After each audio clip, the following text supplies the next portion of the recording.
kita akan belajar tema 1, subtema 3, pembelajaran 3 dan 4.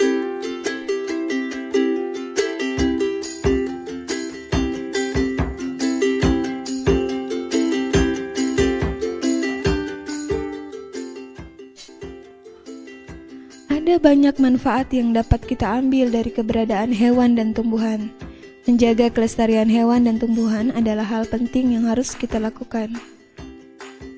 Bagaimana cara menjaga kelestarian hewan dan tumbuhan? Makhluk hidup melestarikan jenisnya dengan cara berkembang biak. Masih ingatkah kalian cara tumbuhan berkembang biak? Perkembangbiakan tumbuhan.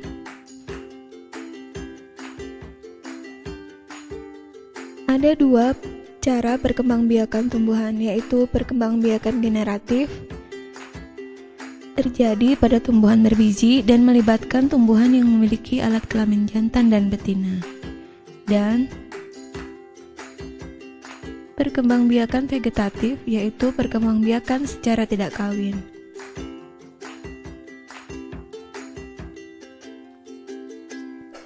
Perkembangbiakan generatif. Proses perkembangbiakan generatif terjadi saat sel sperma dari benang sari bertemu dengan sel telur dalam bakal buah.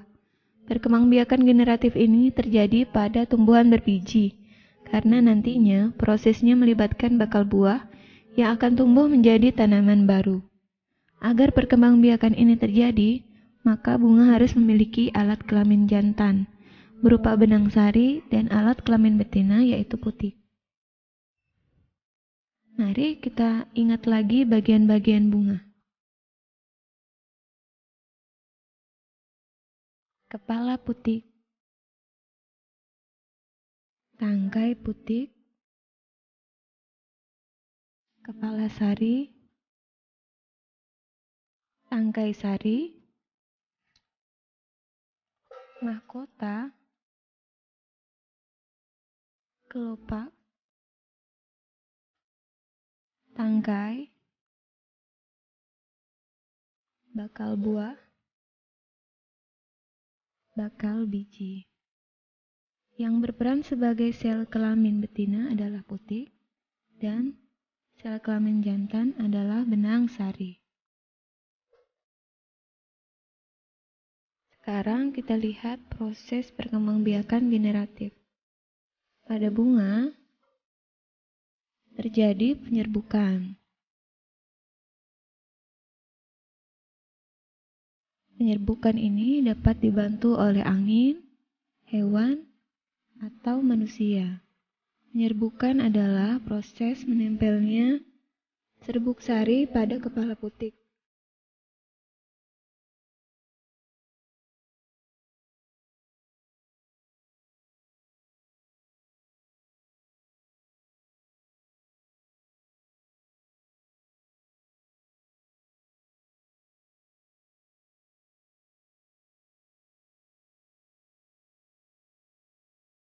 Lalu dilanjutkan dengan proses pembuahan, yaitu bertemunya sel telur dengan serbuk sari.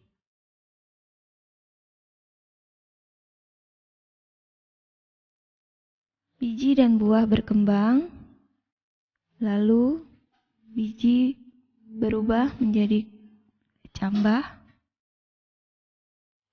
lalu muncullah tumbuhan baru, kemudian tumbuhan baru menjadi tumbuhan dewasa.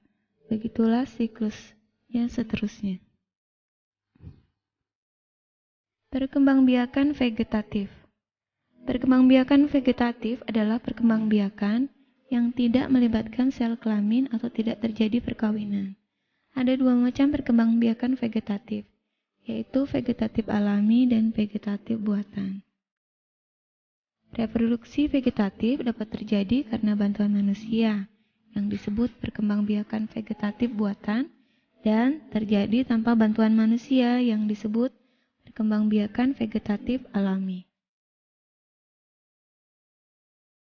Vegetatif alami adalah perkembangbiakan yang terjadi sewajarnya tanpa campur tangan manusia.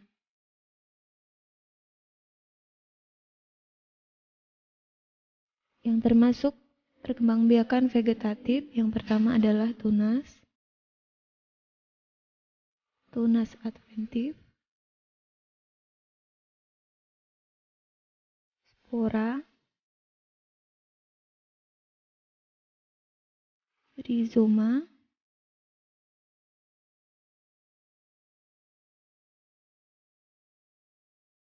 stolon, umbi batang, umbi lapis, dan umbi akar. Vegetatif buatan adalah perkembangbiakan aseksual yang disebabkan adanya campur tangan manusia di dalam prosesnya. Yang termasuk vegetatif buatan diantaranya adalah mencangkok,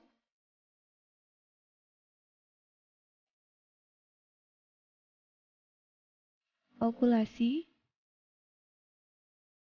setek, dan menyambung. Dengan membantu perkembangbiakan tumbuhan, berarti kamu telah ikut melestarikan keberadaannya. Itulah wujud syukur kita kepada Tuhan Yang Maha Esa. Perhatikan lingkungan di sekitarmu, ada banyak hewan bukan? Tahukah kamu bahwa menyayangi hewan adalah wujud dari rasa syukur kita kepada Tuhan Yang Maha Esa? Kalian pernah baca komik ya? Silahkan perhatikan komik berikut.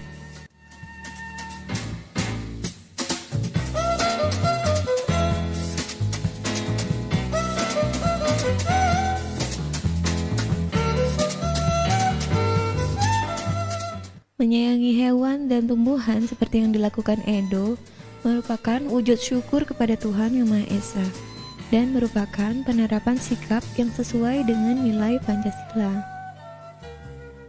Selain itu, perilaku dengan teman yang sesuai nilai Pancasila diantaranya adalah tidak menyakiti teman, menghargai pendapat teman, bekerja sama dengan teman, selalu tolong-menolong terhadap teman yang mendapat musibah.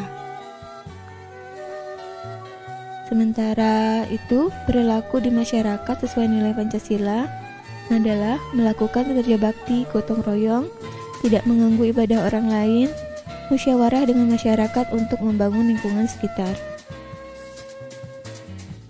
Nah, sekarang coba perhatikan ketiga gambar ini. Manakah yang mencerminkan pengamalan sila Pancasila? Ya, tentu gambar yang ketiga, yaitu gambar menjenguk teman yang sakit. Menjenguk teman yang sakit adalah merupakan pencerminan pengamalan sila Pancasila, sila yang kedua.